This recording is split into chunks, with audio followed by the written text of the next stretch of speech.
Hi, aloha, and welcome to the Empowered Empath. My name is Jennifer O'Neill. And I'm Michelle Schneider. As always, we thank you so much for watching. If you like today's video, please give us a like. And if there's any questions that come up during our discussion today, please make sure you leave those in the comments and subscribe so that you don't miss any future episodes. Correct. So, what's going on in the world right now? Well, actually, what's going on in your world? Because there's a lot going on in mine, and I do want to talk about more of that in a minute, which is what we're going to get into on today's show. Everything going good in your neck of the woods? Yeah, Staying still busy? still the hamster wheel of trying to figure out how to balance everything. Maybe one of these days I'll figure that out. Well, you've been trying to figure that out for a little I while know, now. and it's not been very successful, have I? No. I feel like at some point in time, you're gonna be wearing a hat with a tractor on it because all I hear is tractors and hats. So it's like maybe that should be your balance reminder I is you wear know. a hat with a tractor on it. Maybe A that lot should of be people are not gonna know what we're talking about. no, We're talking but about maybe clients that I maybe we have. should all have a tractor hat, and then we can be like, "Oh, yes, this is a It'll be reminder." an inside joke. Yeah, an inside empowered empath, joke, but that would be kind of funny. We do need to come up with a hat. Something about balance. I've been wanting you to do coffee mug. I know. There's I so know. many things that I want to do, and I I keep want a telling coffee mug, and I think we need a hat. So, I hopefully we can move that direction, or maybe somebody has an idea and they can. We have good ones though. I really want the I've reached wizard status coffee mug. That could be a hat. I mean, yes, really. it could. I'm gonna put this on my list for Is this on real. your to-do list? Okay, Yes, well, if it's, very like, long. on my to-do list, we're not gonna have these for, like, a year, but that being said, um, so I have been writing again a lot. Everyone's gonna get sick of hearing me writing, but I really am getting to the end of this, so I'm very excited to be done. Not just because I'm like, "Oh, thank God I'm done," but there's such good info on, being an empath and energetic management and how to navigate relationships and understanding your ability better and ways to notice energy and how to work with that energy. There's a lot, which is why it was broke up into two books. One of the things that we kind of briefly talked about on the last podcast, but I think is important to revisit, is during this transitional period, as everybody's like talking about the moving into um 5D energy and this and all the dimensions and the transitional shifting and the high frequency alignment and all that kind of stuff. I'm starting to notice some patterns with a lot of people. There are a lot of people that are having an empath awakening. Again, if you're wanting to know if you're one of those people, um, I wished I had my book out right now, but it will be out soon.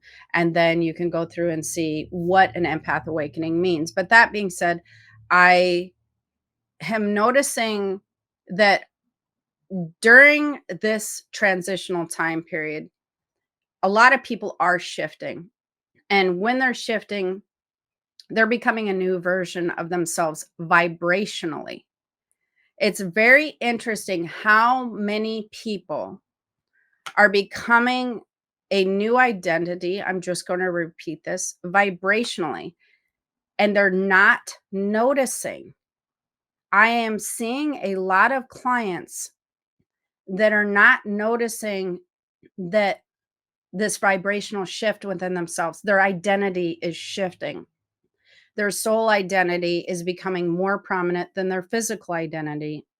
And this is allowing a lot of knowledge to come in from past lives, other experiences, gifts that they have, purposes that they've had in other lifetimes in this lifetime. These things are starting to be louder, how I would explain it to somebody, because I think it's hard for people to wrap their brain around sometimes is how can your identity shift vibrationally? You want to imagine it like music playing. I think it's an easy way to explain it. And you've had a certain music playing for a really long time, basically your whole life. That would be kind of your 3D body, your 3D identity. And it is been playing in the background. It's playing now. And then all of a sudden we have this new frequency, which is different music. You've changed. You probably like different music when you were younger than you do now. And so this music begins to change. It has a different tone to it, a different rhythm to it, and it starts to get louder and louder and louder. And where you could never hear this second station playing or the second music, whatever, before, all you knew is one tone, one song, one station. And now all of a sudden you kind of have two going on, but one of them is becoming louder than the other one. That's sort of what it's like on a vibrational frequency level when you're feeling and reading people's energy. And that's what I do. And I'm noticing that a lot of people's soul identity is becoming more prominent than their physical identity. And what that means, again, for those wondering, is your soul identity is made up of many, many lifetimes, a lot of spiritual knowledge. It is way more in tune with your desires and who you are on a soul level, on a really a raw level than you have ever been on the physical plane in this physical earth. Because once we have been born, we start being trained to monitor our environment visually and audibly. Well, in the spiritual realm, that is exactly the opposite. We work on an energetic plane. And so we retrain ourselves towards the physical, which is then visual and audio, like I was talking about. So when we start to have desires from a young age, I would say, childhood years, teen years, whatever, we become accustomed to trying to fulfill our needs on a visual level. So instead of, feeling like, oh, I need more space, I'm feeling claustrophobic energetically. I'm feeling all the items of my space being too close in, which can happen, especially if you fill a room or a house with clutter or people, or you start getting too much stuff. You can start to feel an energetic claustrophobia in a sense, the energy of the walls sort of coming in. And so you go, oh, we need more space. We need a bigger house, a bigger workplace, a bigger whatever. And that is a visual thing. You start to relate all your wants towards that. If you want more freedom or time, most people relate that to money, which is really interesting because a lot of times when you relate wanting more freedom or time towards money, which means I have to make more money, two things happen. You either have to work more or you have to get a different job, which completely negates having more time or freedom. Yeah. You double up on the hours or you take on more work or a second job, but it negates what your desire is in the first place. And then you keep doing it. And then to fulfill yourself temporarily, people typically buy physical things because it does fulfill you for a second.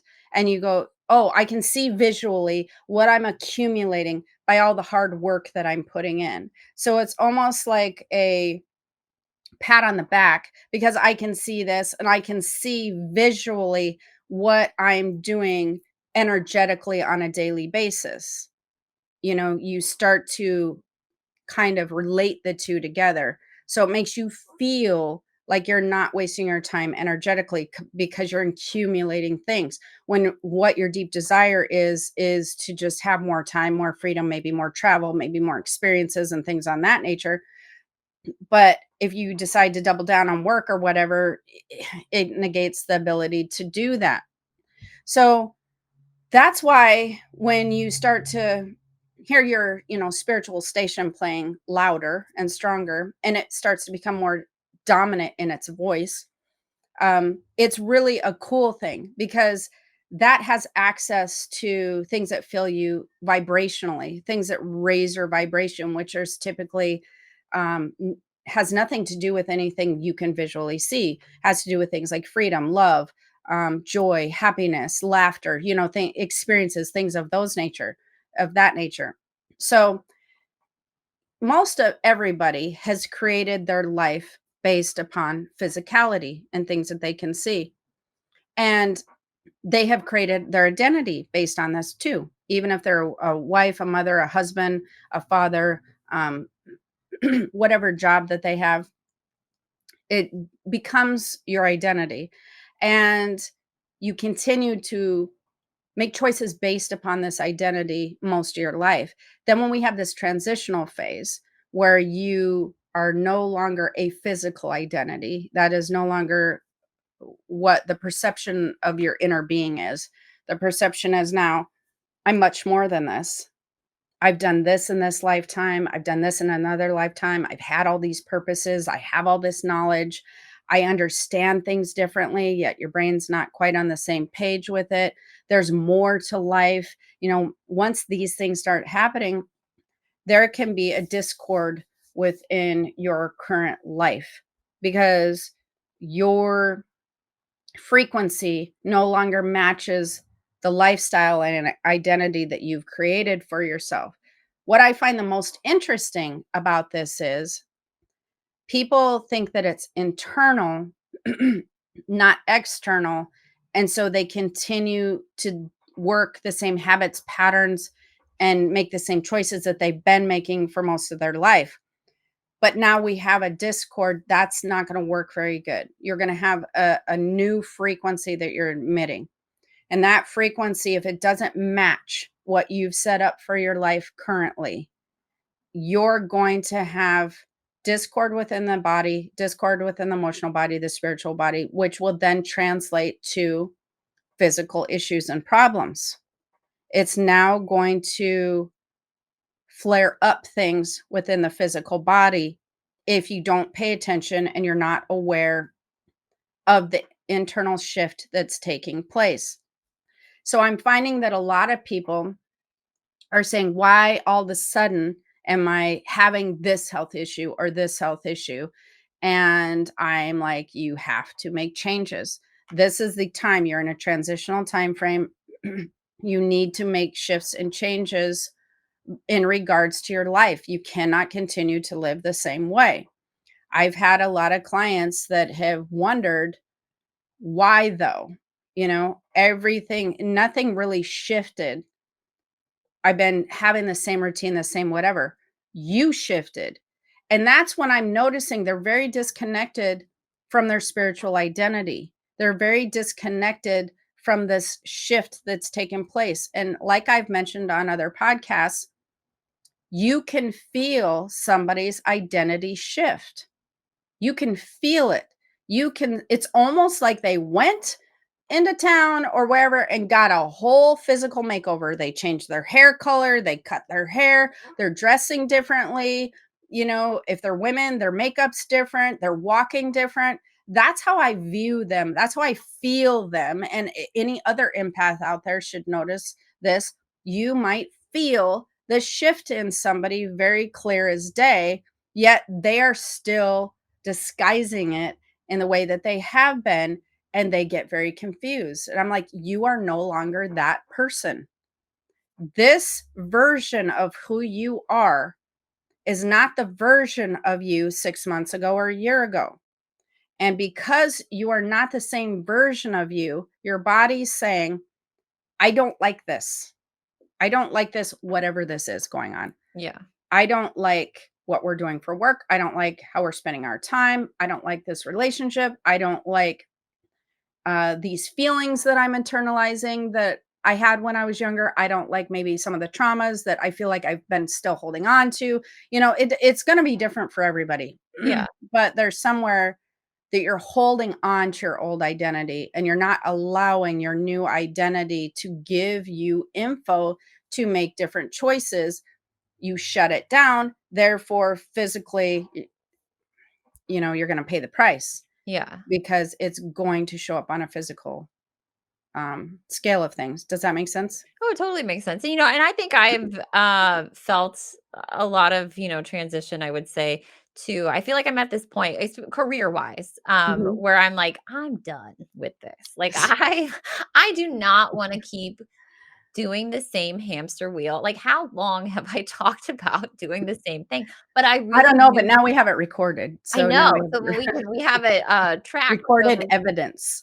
I Yeah. feel like I'm moving towards something else. Like I can feel it. I think that there is something really different ahead of me. I have no idea what that is. I'm desperately want to know what that is, but I feel like I am definitely at the point where I need to start making changes because I don't want my physical health to be impacted. Of course, I'm like I already just went through some stuff. I'm like I'm good.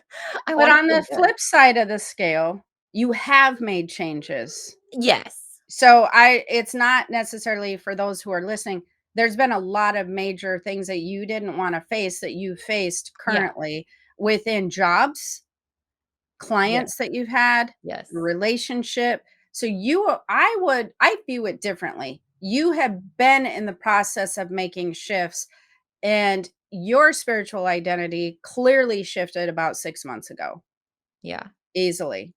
I can actually pinpoint very close to when it was when we had the retreat and you came out to Hawaii for the retreat. There was a very clear shift in your identity. And since then, you've let go of a lot of things in your life that were not suiting you.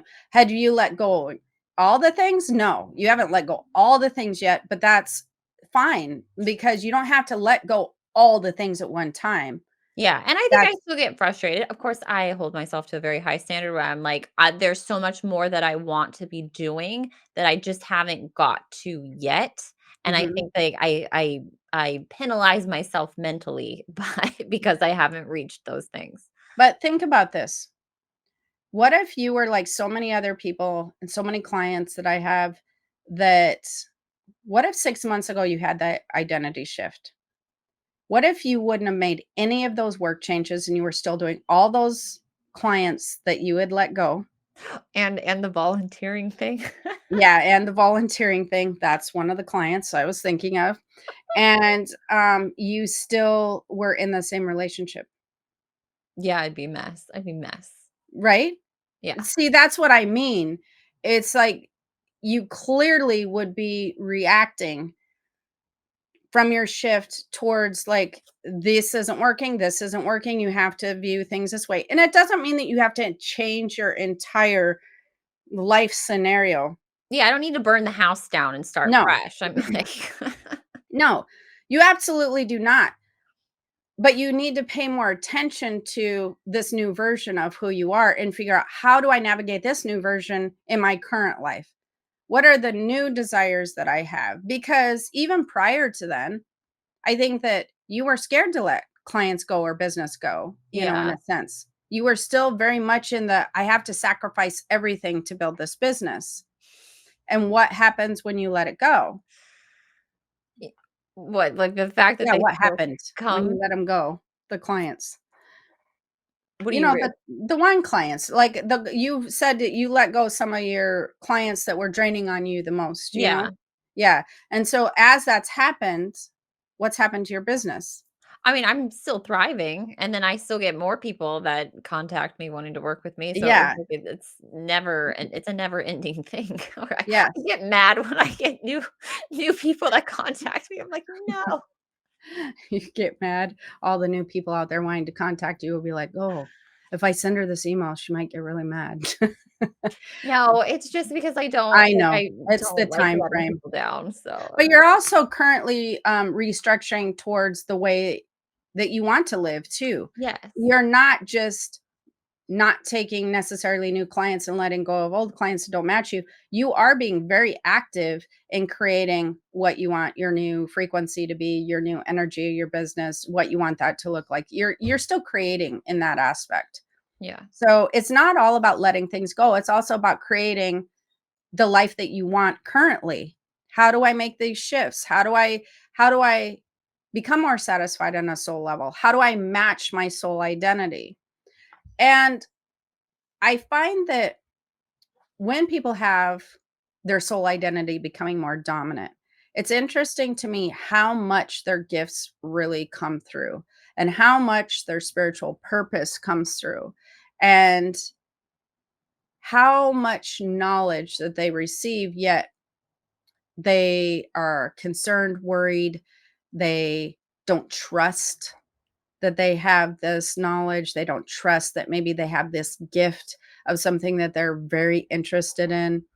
And so they try to kind of, I want to say, like, shut their dreams down a little bit because it's scary to think, could I really do this that I really want to do? But if you don't at least try, first of all, you're never going to know, number one. Yeah. But two, when you have your frequency raising because your soul identity is becoming more dominant, your spiritual identity is becoming more dominant than your 3D, your physical body identity. You are now working with a whole different set of rules and laws. So you need to go about that in a what could possibly happen. That's another thing that I find very interesting with a lot of clients that I'm seeing right now that are in this transitional phase. I have asked them sometimes, what happens if you do XYZ? And they'll be like, well, I'm nervous. And I'll be like, well, nervous of what? Because you're really at your worst place right now. A lot of people in transition, they're actually at their scary point. They're at the part that where they're the most miserable and transition is happening and they're miserable. It can't be worse than being miserable in transition unless you don't try to steer the ship a little bit and like at least follow some, you know, signs along the way towards desire and happiness and joy and, that direction. But I'm like, it can't be worse right now. Your greatest fear is kind of happening. Yeah. And they're always like, "Oh my gosh, you're right. It is happening." And then I'm like, "There you go."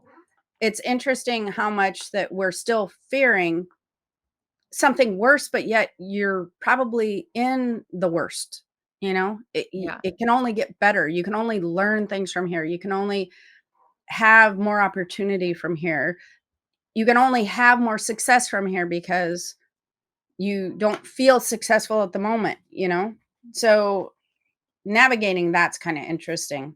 But And speaking of navigating, I mean, don't you feel like you yourself, I mean, have shifted as well? I mean, we were having a conversation and like, somebody had mentioned that they felt like your energy had shifted. So it's like you're experiencing this as well, right? yes, I am experiencing this as well. And I've gone fully down that road. Like I'm embracing it like no other, which is unlike me sometimes with my entrepreneurial mindset.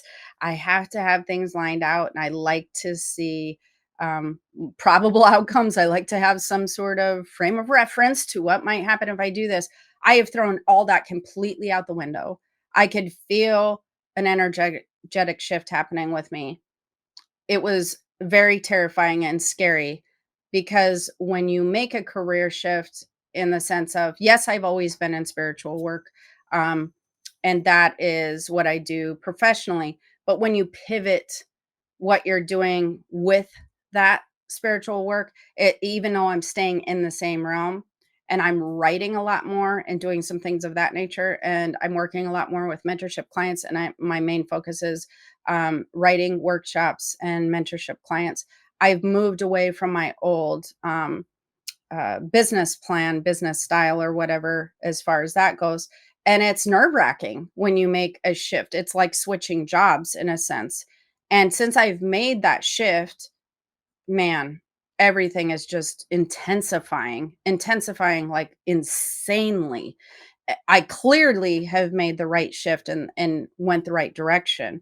But it wasn't without the lack of being afraid. It was just um I give up. I'm heading this direction. This is where all signs are pointing to. I'm curious. I need to see where this road leads. I'm feeling very urged this way. And one of the things that I always wanted was more time because I operate several businesses. And if I'm not working on one that day, I'm moving to another and then another. And I have zero time. I literally would work 12 to 14 hours a day all the time. That was just what I did.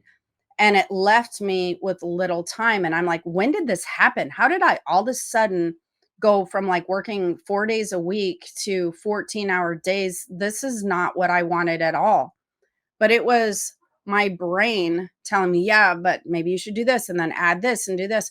And I just threw that all out the window. I just literally was like, "You know what? This isn't working for me. I need to see what happens if I shift something else." And I moved a lot more towards writing, like I said, and the workshops, which I absolutely love. And I want to do more speaking, which I absolutely love. But weirdly enough, I I feel even if I'm writing like until 7 o'clock at night or 8 o'clock at night, which I have done, I just really feel more free. I feel more grateful. I feel like I have more time. I'm like, I'm loving this. And part of the reason for that too is I'm so excited to put out this information for everybody, but I also am excited because I love doing it. I love what I'm doing. It's so easy for me. I lose time doing it, like speaking of time, but it's not like, "Oh, geez, it's only 2 o'clock," it's not like that. It's like, Yeah. wow, I had just such a fantastic day. I could feel the flow. I felt in the zone. I just feel aligned. I feel more aligned with my path at this point in time than I have in years. So, on that note, I am curious to see I am curious to see how it's gonna unfold, but also for the first time in years, I'm loving the journey. I'm a destination gal. I've been a destination gal for a really long time, and I feel like a lot of people are a destination person. You know, I Yeah. they that's where me and you've talked about. We put a lot of pressure on ourselves, and when we get to that destination, if it doesn't look the way that we wanted it to, as an entrepreneur, we feel like we failed somehow. I have thrown all of that out the window, and I've decided to reverse all my thinking is celebrating every damn success, everything. And it's not about the destination, it's literally about the journey. Every day that I get so many chapters done, I'm like, wow, that was fun. This is amazing. I'm enjoying this so much. And then the next time, I'm like, wow, this is awesome. And I keep thinking about what about when I actually get them completed? Because I'm getting very close now. Then what happens? And you realize when you pay more attention, you realize those destinations typically have that dip in energy where you're like, now what? And I think we've talked about that before. And because I know that there can be a dip in energy after it, I've already, well, I mean, my guides have just given me so much information at this point. I have file folders in my spiritual cabinet, like it's insane. And so, um, I just will move on to the next project and the next project. So I'm no longer looking at the destination. I'm purely just like the whole process of the book coming together is like, wow, this is fun.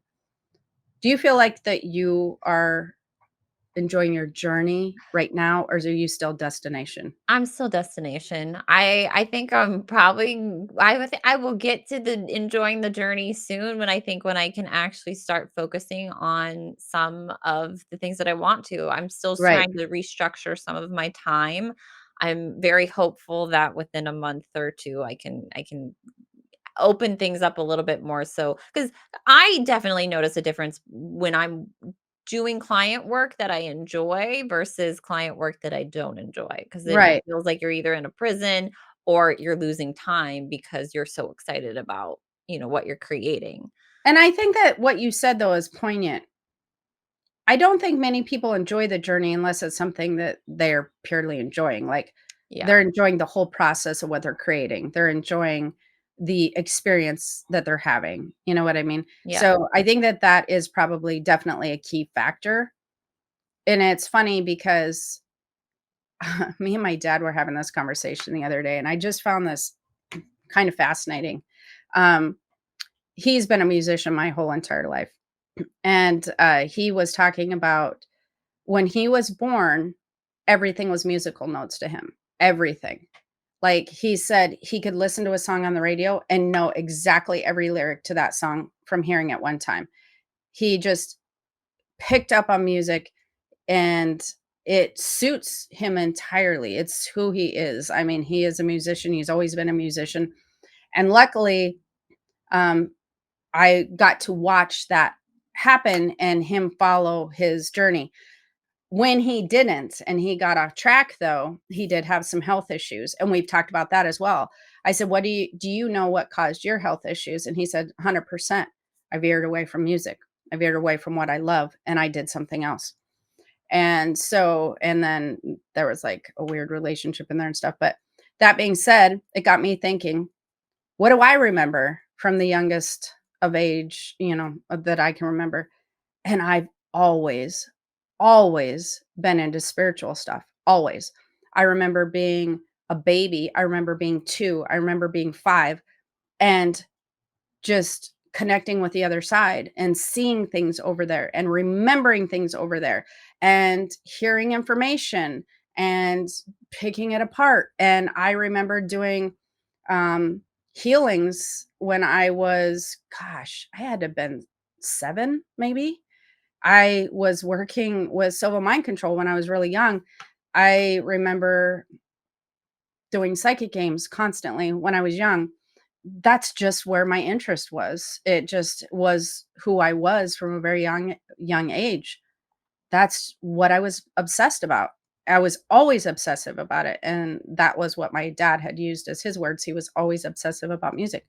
That being said, do you remember what you were obsessive Yeah, about? yeah, What was it? this is so interesting to me. So, it's technology. I have this There we go. deep love for technology. Like, I would be a little girl and I had this play computer and I would pretend like I was coding stuff. Like, who does that? Like, as a child, that's so nerdy. I did not do that. I would play with my guides and my angels, and I would connect with them, but as we know, if I have a technology problem, I literally call you going, "I hate this so much. I hate this. I don't know how you do this. Please help me."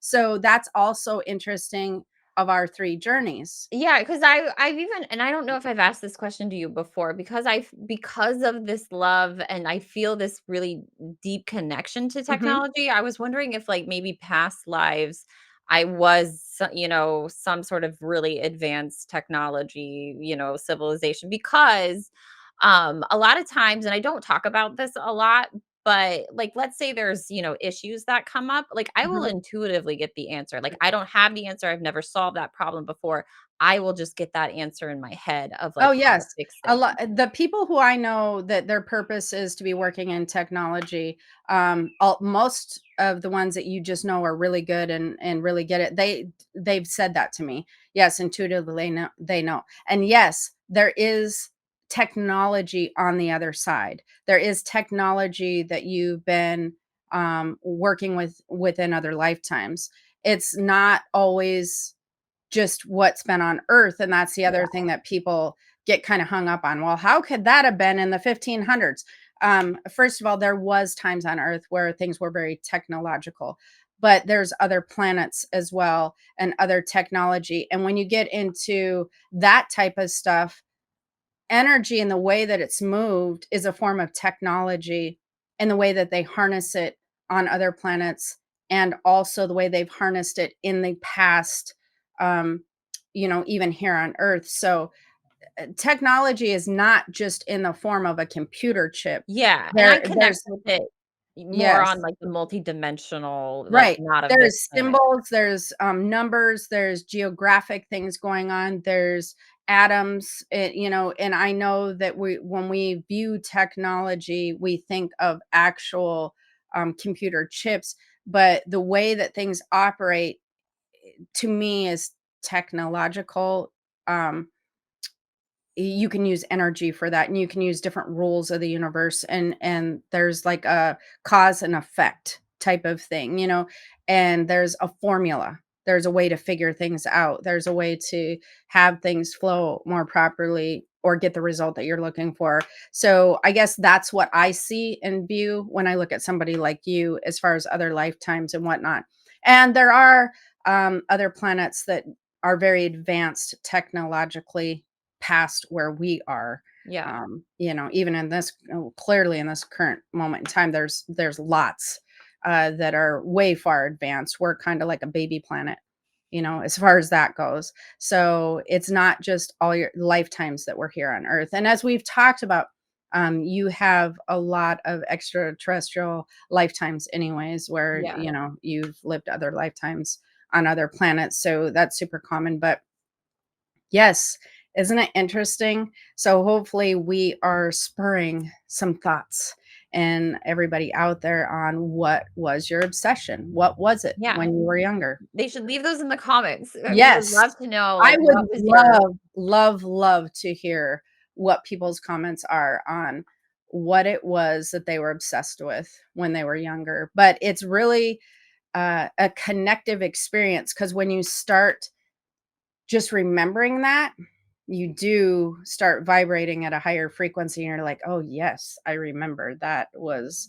a lot of my purpose, why I was here." You can feel and remember that alignment because, like I was mentioning before, I don't even know where I've mentioned now. I talk about these things on so many different things, but your past and your present and your future are all concurrent at this point in time. So you can pull that past memory into your current and really align with that, and then keep it moving forward to your future. So any way that you can get alignment, but it is interesting.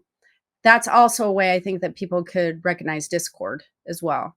Like, how far off am I from my spiritual identity? You know, yeah, how far off the path have I gone? But I would like anybody who's listening to kind of revisit that part of themselves for a minute. Although, again, I think it's hard to recognize on yourself. But if you are an empath at all, you're going to be very sensitive to this transitional phase. So the chances of your spiritual identity becoming dominant and you shifting your soul frequency and becoming a different person on a vibrational scale is probably in the 90 some 98 percentile if you're listening to this. So it it would be good for you to go back and figure out where did that shift happen, not because you want to do anything in the past, but it does help you to identify choices and things that you've made and potential health things that have appeared between that time frame and currently.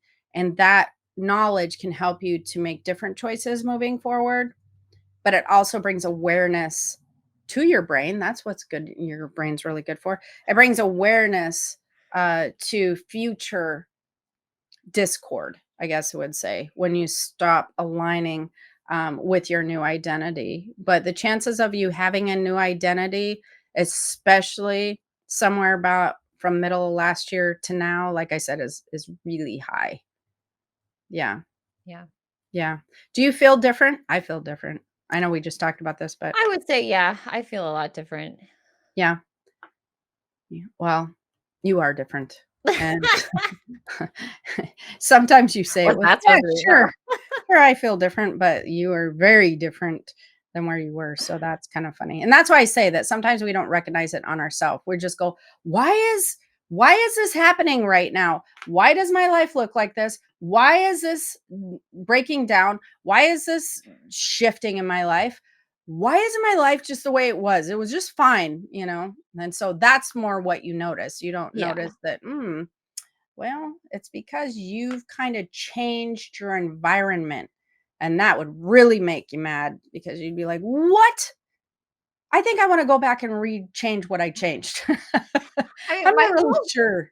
my whole goal in this is, like, now that I know what I know and I've been through what I've gone through, I don't ever want to get to a place again where I'm that sick. Like, I want to be like, if there are things that are going slightly awry, like, I wanna see those warning signs early on so that I can make But I adjustments. just asked somebody this question who I was working with that was going through a heavy transitional period.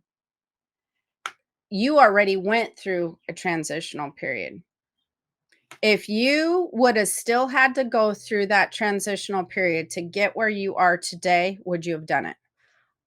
I'm grateful No, for I mean, just yes, right? and I understand yes, and I understand that it had a purpose, but Mhm. man, did that suck.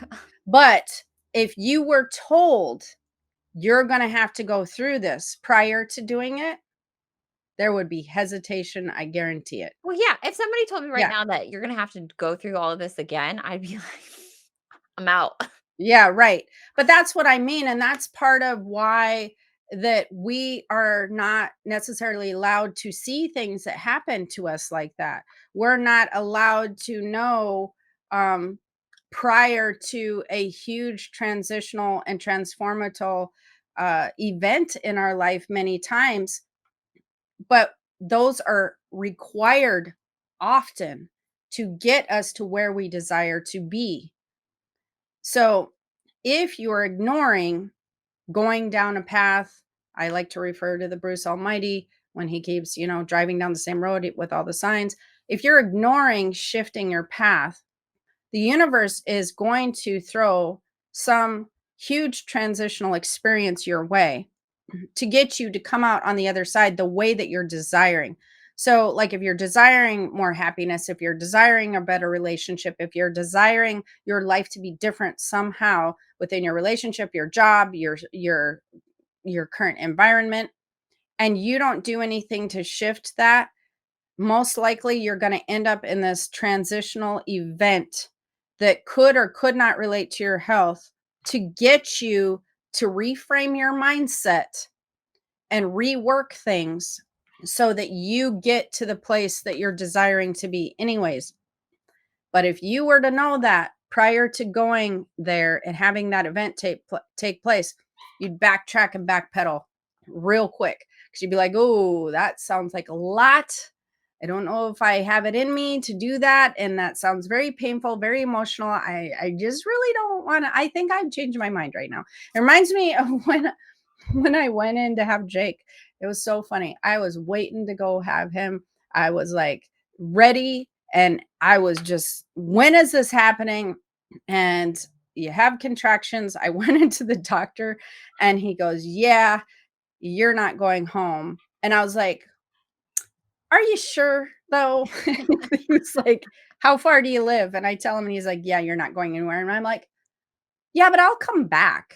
I mean, like, are you really, like, this is just, we have to do this now. There's just, it really hit me. There's no other way out of this now.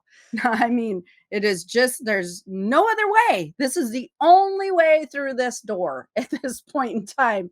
And I was like, wow, did I think this through? Like, this is going to really be painful. So I feel like people do that.